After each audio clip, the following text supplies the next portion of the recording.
કરી એના અનુસંધાનમાં ઇલેક્શન છે, લોકશાહી છે માટે ઇલેક્શન છે અને આ લોકશાહીના પ્રણેતા આપણા દેશના રજવાડા રોયલ ફેમિલીઝ જે 500 કરતાં વધારે હતા, એમને જો આપણા દેશમાં ભળી જવાની અનુમતિ ના આપી હોય તો હિન્દુસ્તાનમાં લોકશાહી હોત નહીં. અને જેઓની રાજપૂત સમાજ, ક્ષત્રિય સમાજ આજે પણ એટલા જ આદરથી, એટલા જ પ્રેમથી, એટલી જ સંવેદનાઓ સાથે જોઈ રહ્યા છે, તેઓનું સન્માન કરી રહ્યા છે. શંકરસિંહ વાઘેલા રાજકોટ લોકસભા બેઠક પર હાલના વિવાદમાં પોતાની પ્રતિક્રિયા આપી રહ્યા છે. જોકે શંકરસિંહ વાઘેલાએ સ્પષ્ટતા કરી હતી કે જો ક્ષત્રિયો ના હોત તો ભારત દેશની લોકશાહી આજે આ રીતે ન હોત અને ક્યાંક આજે પણ રજવાડી શાસન ચાલતું હોત. જોકે ક્ષત્રિયોની ઉદારતા હતી. 500 જેટલા રજવાડા જે હતા, આ રજવાડાઓએ પોતાના રજવાડા ખાસ કરીને વિલીનીકરણ માટે સરકારને સોંપ્યા હતા. 500 જેટલા રજવાડાઓએ પોતાના ત્યાગ અને બલિદાન આપ્યા હતા અને તે બાદ જ ભારતની લોકશાહીનું આ પર્વ અત્યારે તમે ઉજવી રહ્યા છો. ત્યારે કોઈને પણ હક નથી કે રાજપૂત સમાજ, ક્ષત્રિય સમાજ, રજવાડા સમાજના વિરુદ્ધમાં અશોભનીય બોલે, અશોભનીય વર્તન કરે. શું કહી રહ્યા છે શંકરસિંહ વાઘેલા, આવો જોઈએ. કરી એના અનુસંધાનમાં ઇલેક્શન છે, લોકશાહી છે માટે ઇલેક્શન છે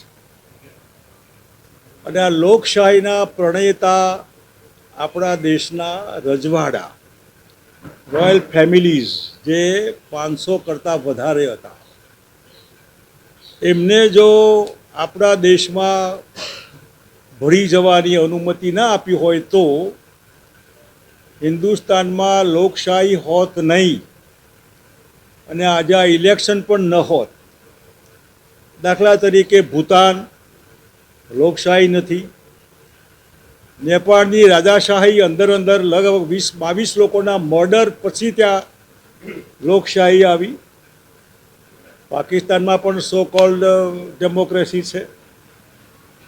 એવી લોકશાહીના પ્રણેતા એવા રજવાડાઓ માટે ગમે તેવી હલકી વાત કરવી એ બીજેપીને શોભા દેતી નથી. ઉમેદવારથી કોઈ પણ કારણસર બોલાયું હોય, એનું રેફરન્સ હોય. તો આપણે જોઈ તે શંકરસિંહ વાઘેલાનું આ મોટું નિવેદન છે. શંકરસિંહ વાઘેલા પૂર્વ મુખ્યમંત્રી, ગુજરાત સરકાર, તેઓ પીએમ મોદીની નજીકના નેતા ગણાય છે. પોતે કોંગ્રેસના નેતા હતા અને તે બાદ તેઓના અલગ અલગ રાજકીય પ્લેટફોર્મ પર પોતે કામ કરી ચૂક્યા છે. ત્યારે પોતે ક્ષત્રિય છે, ક્ષત્રિય સમાજમાંથી આવી રહ્યા છે. ત્યારે શંકરસિંહ વાઘેલાનું હાલનું આ નિવેદન છે, ખૂબ જ મોટું નિવેદન છે. રાજપૂત અને રજવાડા સમાજના ત્યાગ બલિદાનથી જ ભારત લોકશાહી દેશ તરીકે ઓળખાઈ રહ્યો છે. ભૂતાનનું તેઓ ઉદાહરણ આપે છે કે ભૂતાનમાં આજે પણ રાજાશાહી ટાઈપ રાજ્ય ચાલી રહ્યું છે. જોકે રાજા ન્યાયપ્રિય હતા. રજવાડાના મહારાજાઓએ માન્યું હતું કે લોકશાહી પર્વની સાથે આપણે જોડાવવું જોઈએ અને 500 જેટલા રજવાડાઓએ આ ત્યાગ અને બલિદાન આપતા લોકશાહી ધબકતી જીવતી થઈ છે. ત્યારે લોકશાહી ધબકતી જીવતી કરવામાં રજવાડા રાજાઓ અને તેઓનું શાસન, તેમનું ત્યાગ અને બલિદાન મહત્વનો ભાગ છે. તેઓનું સન્માન થવું જોઈએ, નહીં કે તેમની ટીકા, નહીં કે તેમની વિરુદ્ધમાં અશોભનીય વર્તન અને જે વાર્તાલાપ થઈ રહ્યો છે, નિવેદનબાજી થઈ રહી છે, ખાસ કરીને રૂપાલાજી માટે તેઓએ ટીકા કરી હતી. શંકરસિંહ વાઘેલાથી આટલેથી નાટક કહ્યું હતું કે આ વાત દિલ્હી દરબારમાં ચર્ચાઈ રહી છે. દિલ્હી દરબારે આ નિર્ણય લેવાનો છે કે પુરુષોત્તમ રૂપાલાની ટિકિટ પરત ખેંચવી અથવા ન ખેંચવી.